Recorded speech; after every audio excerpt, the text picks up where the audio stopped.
তখন এটা একটা গুরুত্বপূর্ণ জেলা ছিল। এই জেলার অনেকগুলো ন্যায্য দাবি আছে, আমি সেই দাবিগুলো এখানে পেয়েছি।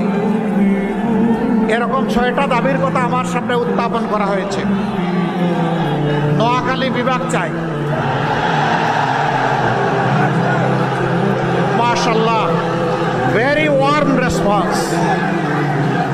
নোয়াখালীতে সিটি কর্পোরেশন চাই, নোয়াখালী শহরকে সিটি কর্পোরেশন চাই। তারপরে হাতিয়া, কোম্পানিগঞ্জ, সুবর্ণচর নদী ভাঙ্গন রোধে কার্যকর পদক্ষেপ চাই। এরপরে কোম্পানিগঞ্জ ছোট ফেনী নদীতে ক্লোজার নির্মাণ চাই। এরপরে বলা হয়েছে সোনাপুর থেকে হাতিয়া চেয়ারম্যান ঘাট পর্যন্ত রেল লাইন সম্প্রসারণ চাই। এরপরে বলা হয়েছে সুবর্ণচরে একটা পৌরসভা চাই। সুবর্ণচর এইটাকে হাতিয়ার না ওই দিকের যেটা আমি যেটাতে গিয়েছিলাম সেইটা না অন্যটা?